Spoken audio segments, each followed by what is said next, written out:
A jornalista Daniela Lima fez a cobertura mais correta da conversa entre o ministro Alexandre de Moraes e Gabriel Galípolo, presidente do Banco Central, pelo UOL. Como é que foi isso, hein? Vamos falar sobre esse assunto com o nosso Pedro Zambarda agora no Plantão do Meteoro. Bora lá!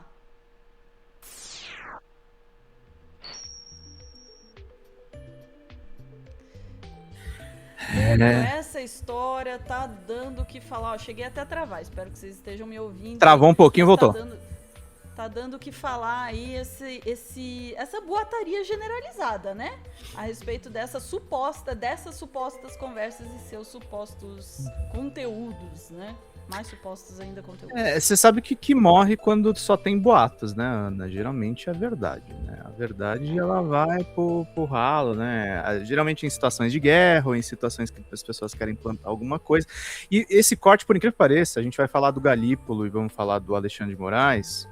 E ninguém tá passando pano aqui pro Alexandre de Moraes, tá? A esposa dele receber quase 130 milhões de reais do Banco Master é um conflito de interesses muito claro. Mas vocês vão ver o tamanho do problema, porque esse problema que a Daniela Lima destrincha chegou até a mim. E a gente vai explicar tudo isso nesse corte. Nesse momento, Ana se surpreendeu porque ela não olhou o roteiro, mas eu vou surpreender vocês nesse corte. Pra mim aqui. Vamos começar com esse rios no Instagram da Dani, falando da apuração dela lá na 13ª Vara do Moro, em cima daqueles documentos do Tony Garcia. Vamos ver rapidinho e eu já vou conectar as coisas todas. De dezembro agora, deste ano, a 13ª Vara Federal de Curitiba, comandada por Sérgio Moro, foi alvo de uma busca e apreensão da Polícia Federal. Foi a primeira vez que a PF, na história, entrou em uma vara federal para fazer busca e apreensão. Por quê? Há anos, mais especificamente, desde 2023, o ministro do Supremo Tribunal Federal, Dias Toffoli, pede esses documentos. Cadê esse grampo que está mencionado aqui? Não aparece. Cadê ele no processo? Nunca foi colocado. De novo, 2004. São quase 20, na verdade, são 21 anos de sigilo, assim, mas não é sigilo, é de jogar nas gavetas e ir para as calendas. Então, gente, esse odor de Lava Jato que a nossa querida comentarista acabou de colocar aí, colocou aí no nosso chat, é o seguinte, gente. A Daniela Lima, e nós estamos conversando com fontes em comum, a gente está noticiando justamente uma investigação que está acontecendo na 13ª Vara, que está sob relatoria do Dias Toffoli, que é baseada em um trabalho de espionagem que o Tony Garcia teria feito para o Moro e que tem um potencial explosivo de acabar com a Lava Jato, provocar a cassação do Sérgio Moro e enterrar o destino político dessas pessoas. E aí começa a surgir fofocas em Brasília. E vejam, sim, o Toffoli e o Moro são ministros completamente diferentes, mas os dois estão juntos, inclusive no inquérito das fake news. Para quem não lembra, quem começou relatando essa questão era o Toffoli. Tá, você falou Toffoli e o Moro, isso quer dizer O Toffoli e o Moraes, desculpem. O Toffoli e o Moraes, embora sejam ministros diferentes, eles atuam juntos e em casos semelhantes em muitos casos.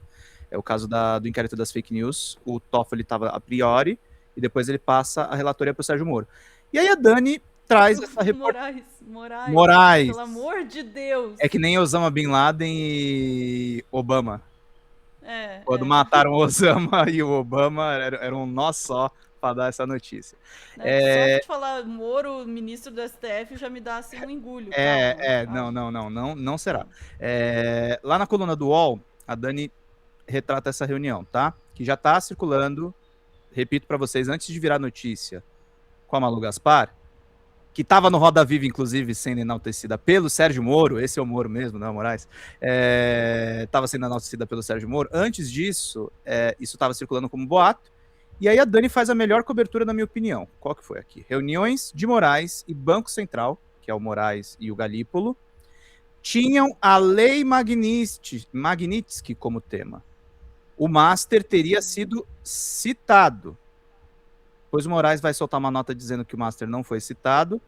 Mas assim, eu confio razoavelmente na apuração da Daniela. Vamos lá para as informações.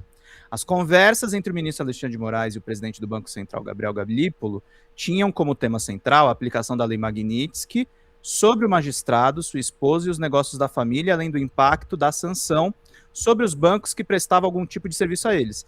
Ana, o Moraes foi alvo de uma cartinha do Trump naquela questão do tarifaço.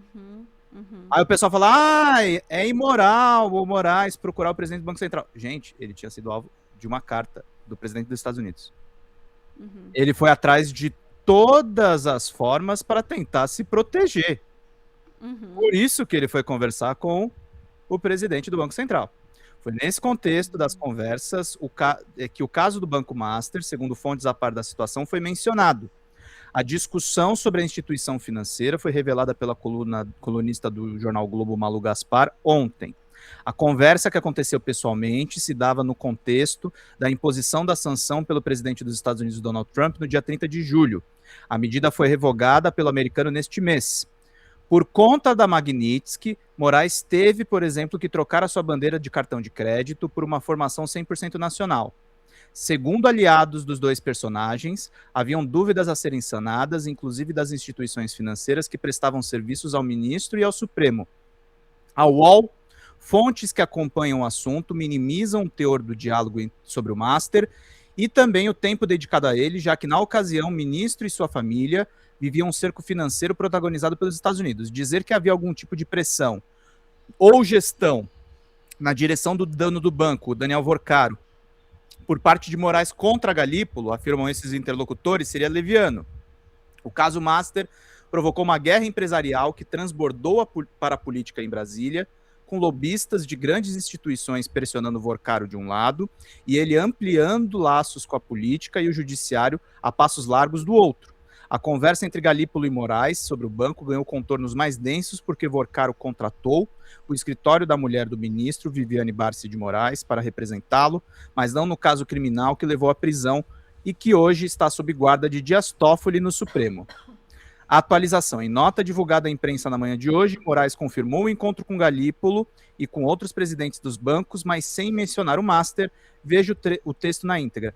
E aí, Ana, vem a questão que salta aos olhos. Ele não se encontrou só com Galípolo, ele se encontrou com representantes, participou da reunião conjunta com presidentes da Confederação Nacional de Instituição Financeira, da FEBRABAN, PDG, e vice-presidentes do Santander e do Itaú, além da presidenta do Banco do Brasil, o presidente e o vice-presidente jurídico do Banco Itaú. Então teve muito mais gente.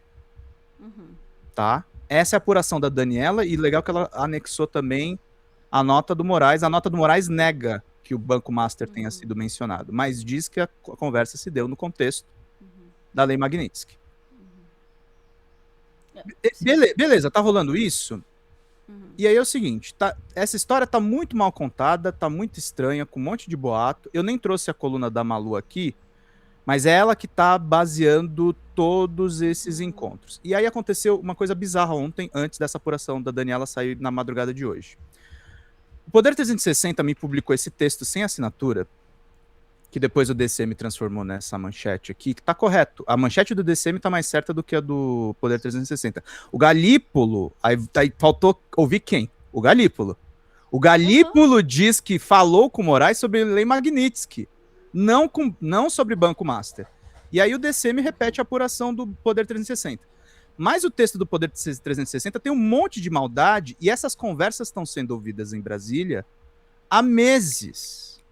Há meses, tá?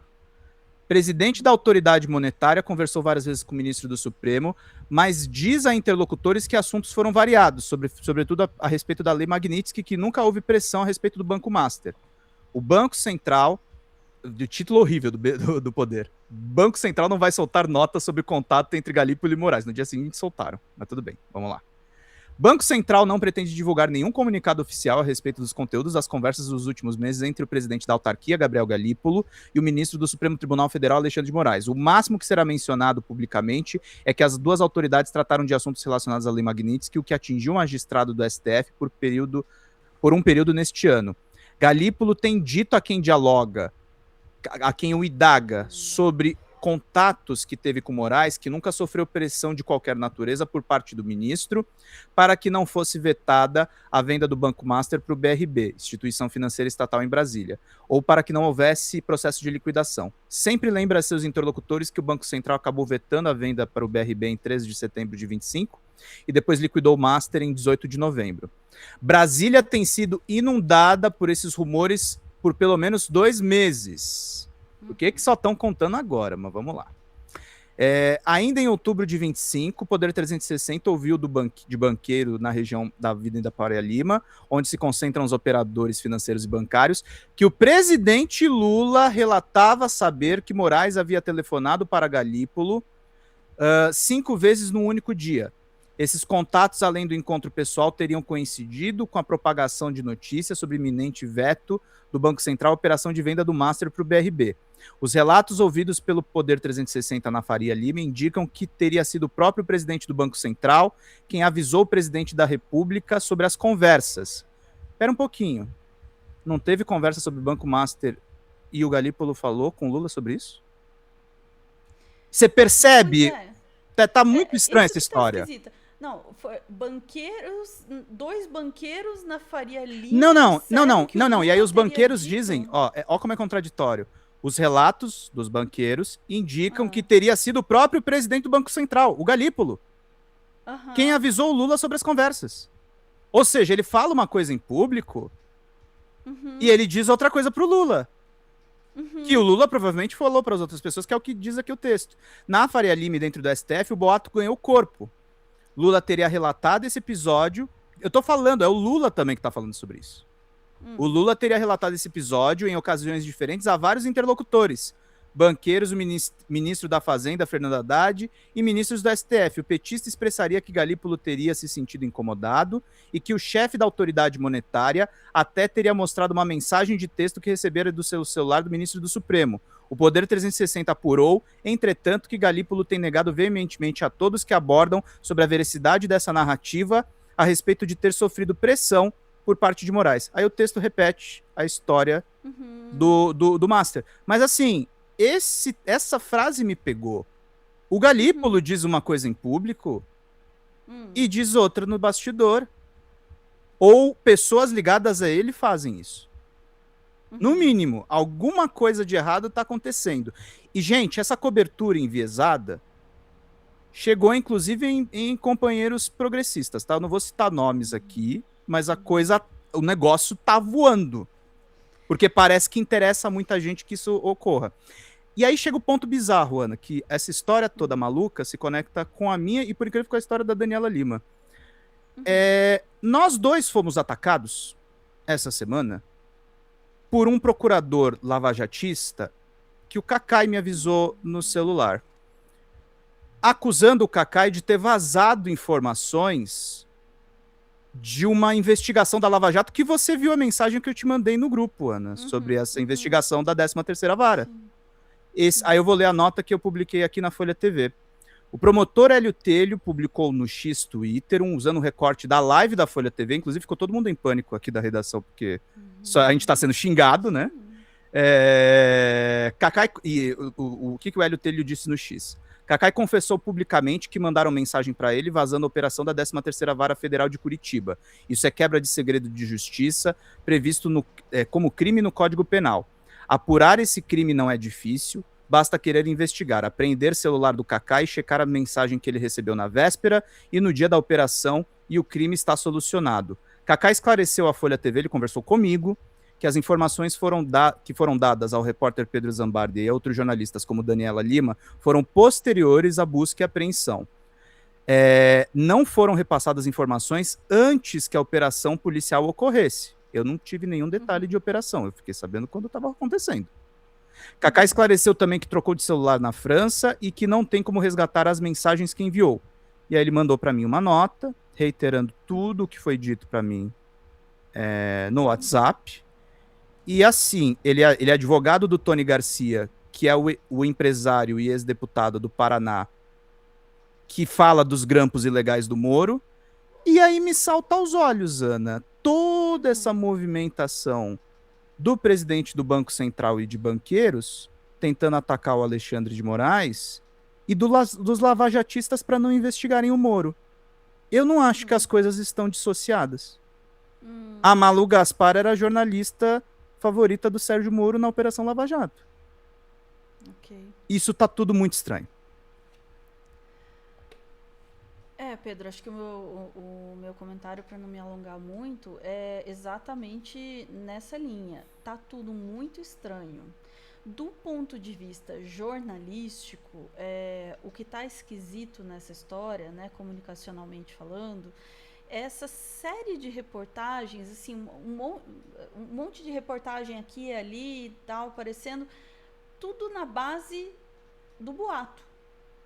Fundamentado absolutamente em boato. E aí, e contraditórios, como você mesmo estava apontando, né? Diz uma coisa para um, diz uma coisa para o outro, aparece aqui falando tal coisa, aparece lá falando outra, e no final das contas, a pergunta fundamental que a gente tem que se fazer é essa: o que é que se está reportando? O que é que está sendo reportado de fato? O que é que de fato está acontecendo? Isso está sendo reportado aí, insinuando a torta e a direito, né? E aí não estou falando de uma reportagem específica ou de um veículo específico, porque isso está acontecendo em mais de um. O que é que está sendo dito sobre quem e a quem interessa? Porque as informações, de fato, elas não existem. Não.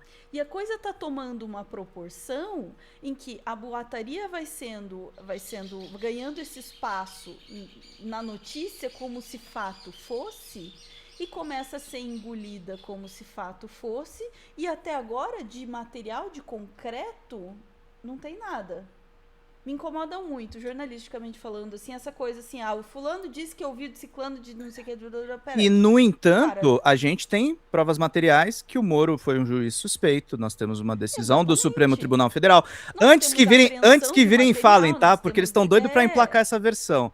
Sim. Eu não conheço o Alexandre de Moraes, eu não gozo da intimidade do Alexandre de Moraes, até para dizer os 2 ataques que foram direcionados a mim e a Daniela tem mais proximidade do Suprema Corte do que eu. Agora, me salta aos olhos uma coisa que, assim, eu já chamei, inclusive, o Alexandre de Moraes de golpista quando ele era ministro do Temer.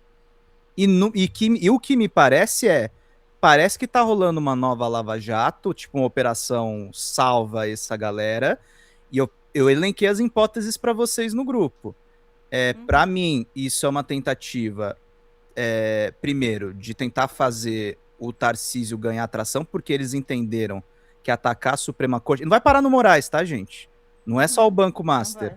Eles vão atacar o Moraes, eles vão atacar o Flávio Dino, que está investigando as emendas, eles vão atacar os outros ministros, eles vão começar a constranger para reverterem as decisões em cima do julgamento do golpe.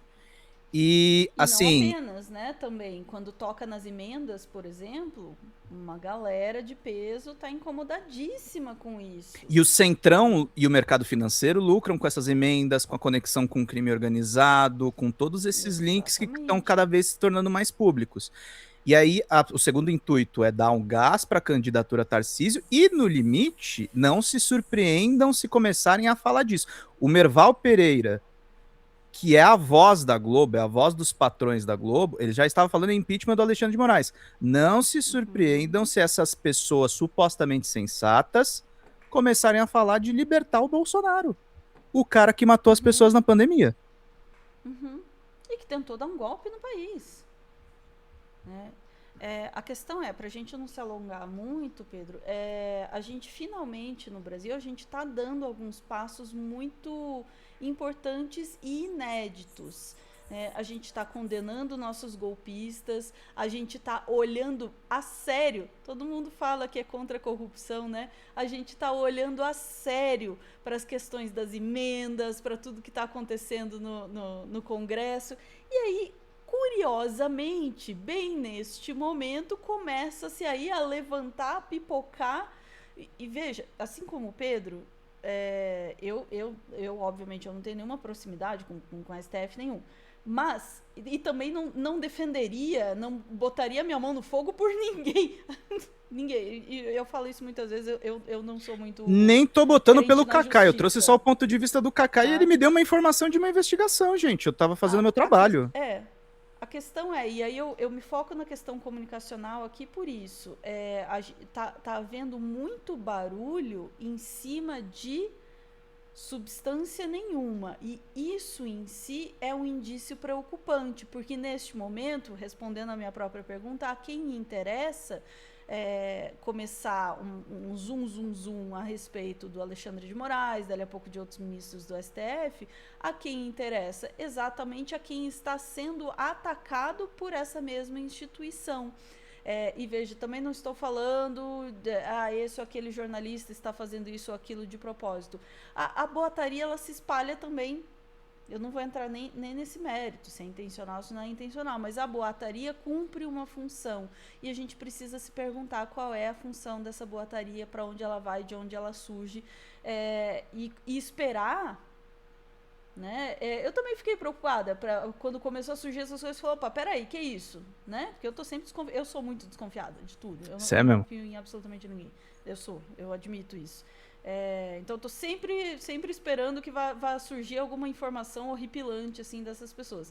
No entanto, essa informação não surgiu ainda. Não. Enquanto não surgir, a nossa função peraí, calma.